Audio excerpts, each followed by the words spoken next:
एक दिन सी आर्या को लेसन देने के बाद वापस अपने घर जा रहा होता है। तभी वहाँ पे अफरा दफरी मच जाती है। एक कांस्टेबल चिल्लाते हुए कहता है वहीं पे रुक जाओ, नहीं तो मैं तुम्हें शूट कर दूंगा। सी भाग ही रहा होता है कि एक कांस्टेबल उसे पकड़ लेता है। वो सी के ऊपर गोली चलाने ही वाला था, पर तभी चार्ल्स उस कांस्टेबल को धक्का दे देता है और सी का हाथ पकड़ के वहाँ से भाग जाता है। कुछ देर के बाद हमें दिखाया जाता है कि वो दोनों घर पहुँच चुके थे। सी बहुत ही ज्यादा डिस्टर्ब था। वो अचानक से चार्ल्स का हाथ पकड़ते हुए कहता है बहुत लोगों की जान चली गई। वहाँ पे एक बच्चा भी था जो एक डेड बॉडी के सामने रो रहा था। मैं उस बच्चे को वहाँ से पकड़ के ले जाना चाहता था, पर ये बहुत खतरनाक था। पर देखते ही देखते उस कांस्टेबल ने उस बच्चे की भी जान ले ली। सी कहता है ऐसा क्यों, वो तो एक बच्चा था। ये पहली बार था सी ने अपने सामने किसी को मरते हुए देखा था। चार्ल्स कहता है मैं माफी चाहता हूँ, तुम्हें ये सब कुछ एक्सपीरियंस करना पड़ रहा है, पर ये सारी चीजें फ्यूचर में और भी ज्यादा हो सकती है। फिर चार्ल्स उसे गले लगाते हुए कहता है मुझे तो लगा था अगर मैं तुम्हारे साथ इस स्लम एरिया में नहीं रहूंगा तो शायद तुम सुरक्षित रह सकोगे, पर अब मुझे लग रहा है कि मुझे तुम्हारे साथ रह के तुम्हें प्रोटेक्ट करना चाहिए। फिर वो आगे कहता है मैं तुम्हें इन सब चीजों से गुजरने नहीं दूंगा, मैं माफी चाहता हूँ इसके लिए। सी भी उसे हक करते हुए सोचने लगता है मुझे पता है, पर तुम्हें माफी मांगने की जरूरत नहीं है, क्योंकि मुझे जब भी तुम्हारी जरूरत पड़ती है तुम हमेशा मेरे साथ रहते हो। कुछ दिनों के बाद हमें दिखाया जाता है चार्ल्स सी के साथ आर्या के घर पहुँचता है। घर के अंदर वो देखते हैं कि आर्या की मोम रो रही होती है। आर्या कहती है बाहर चल के हम लोग बात करते हैं। सी कहता है मैं माफी चाहता हूँ, स्लम एरिया में चीजें बहुत ही ज्यादा केओटिक चल रही है, इसीलिए मैं यहाँ पे आ नहीं पाया। आर्या कहती है हाँ मुझे पता है, पर मुझे लगता है तुम्हें अब यहाँ पे आने की भी जरूरत नहीं पड़ेगी। ये सुन के सी कहता है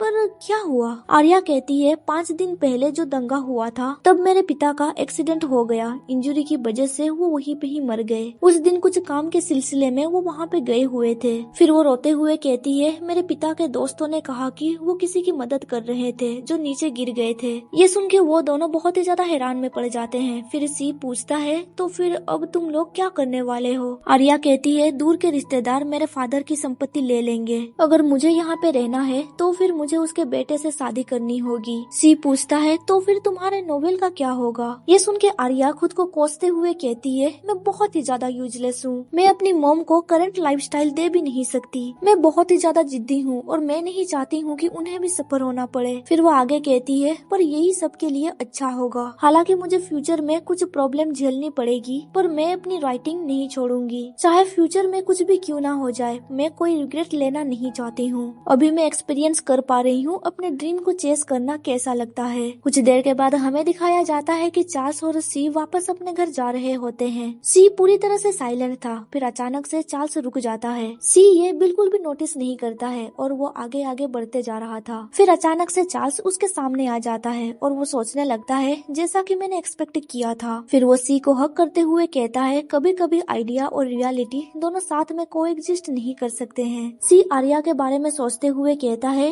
एक दिन ऐसा जरूर आएगा जब लोग उसे पसंद करने लगेंगे और तब वो जैसे चाहे वैसा जी सकती है। फिर वो अपने आंसू पोंछते हुए कहता है अब मैं बिल्कुल ठीक हूँ, चलो वापस चलते हैं, ज्यादा देर बाहर रहना ये सेफ नहीं है। चार्ल्स कहता है यहाँ पे कोई भी नहीं है, तुम चाहो तो मेरे कंधे के ऊपर सर रख के रो सकते हो। सी कहता है तुम्हें मुझे इतना बिगाड़ने की जरूरत नहीं है। फिर वो उसका हाथ पकड़ते हुए कहता है थैंक यू, पर अब मैं सच में ठीक हूँ, अब चलो वापस चलते हैं। कुछ देर के बाद हमें दिखाया जाता है कि कुछ ग्रुप के सामने वो दोनों रुक जाते हैं। सी कहता है यहाँ पे आने से पहले हमने ऐसे 2 ग्रुप्स देखे थे ना? चार्ल्स उसका हाथ पकड़ते हुए कहता है हमें यहाँ से जल्दी निकलना होगा, पर तभी सी को किसी की स्पीच सुनाई देने लगती है। एक पर्सन कह रहा होता है रॉयल फैमिली ने हमारे साथ क्या किया। फिर दूसरा पर्सन कहता है और देखो उन नोबल्स ने भी हमारे साथ क्या किया। ये सुन के सी सोचने लगता है क्या ये कोई रिवोल्यूशनरी स्पीच है, मुझे ये आवाज जानी पहचानी क्यों लग रही है। तभी सी की नजर पड़ती है एल पे और वो रुक जाता है। चार्ल्स कहता है तुम रुक क्यों गए? सी कहता है देखो वो लड़का एल की तरह दिख रहा है ना, पर वो पर्सन सच में एल ही था।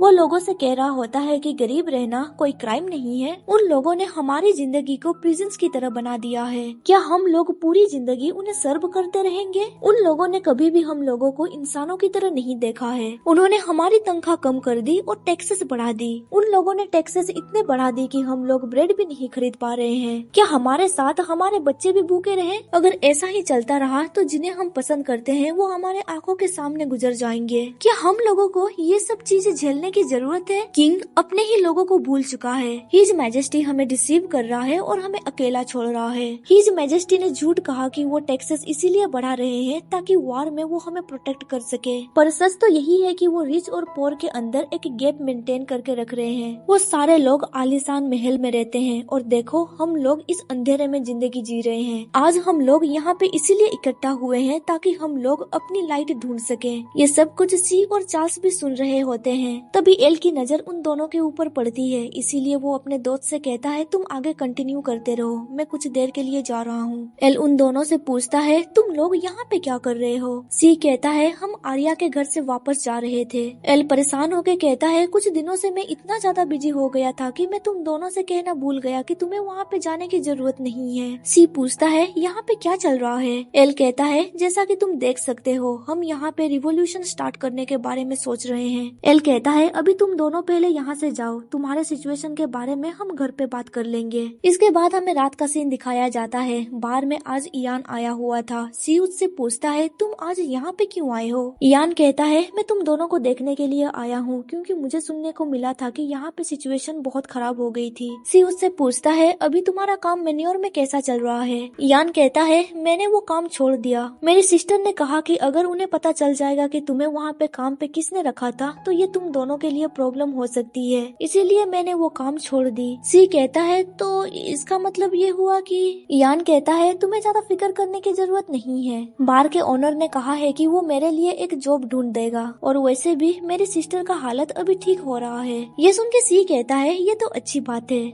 तभी वहाँ पे एल का एक दोस्त आ जाता है और उन दोनों से कहता है हमें तुम लोगों से कुछ बातचीत करनी है, तुम दोनों नीचे आओ। कुछ देर के बाद हमें दिखाया जाता है कि वो दोनों डाउनस्टेयर पहुंच चुके थे। एल कहता है तुम्हें याद होगा मैंने तुमसे कहा था कि लेसन खत्म होने के बाद तुम दोनों यहाँ से जा सकते हो, पर अभी तुम लोगों को पता चल गया कि हम लोग क्या करते हैं, तो क्या तुम इसे एक सीक्रेट रख सकते हो? जिसपे सी कहता है हम इसके बारे में किसी से भी नहीं कहेंगे। तभी जोनस कहता है क्या हम नोबेल फैमिली के ऊपर भरोसा कर सकते हैं? वो लोग घर से भाग आए हैं, अगर वो घर वापस चले गए तो वो हमारे सीक्रेट के बारे में जरूर बता देंगे, इसीलिए मुझे लगता है हमें उन दोनों को जान से मार देना चाहिए। ये सुन के वो दोनों पूरी तरह से शॉक में पड़ जाते हैं। तभी एक पर्सन गन उठाते हुए कहता है अभी सिचुएशन बहुत ही ज्यादा केओटिक चल रही है, अगर वो दोनों मर भी जाते हैं तो शायद इससे कोई फर्क नहीं पड़ेगा। लोगों को लगेगा कि कांस्टेबल ने उन लोगों की जान ली है। एल उस पर्सन को रोकने ही वाला था कि तभी वहाँ पे इयान आ जाता है और कहता है नहीं वो दोनों अलग हैं, वो बाकी नोबेल्स की तरह नहीं है। फिर वो उन लोगों को बताने लगता है कि उन दोनों ने उसकी कैसे मदद की थी। फिर इयान आगे बताता है वैसे देखा जाए तो उन लोगों ने अपने पास्ट लाइफ को छोड़ दिया है और अभी तुम लोग जिस तरह से एक्ट कर रहे हो ऐसा लग रहा है कि तुम लोग उस कांस्टेबल से बिल्कुल भी अलग नहीं हो। उस बच्चे की बातें सुन के सब लोग साइलेंट हो जाते हैं।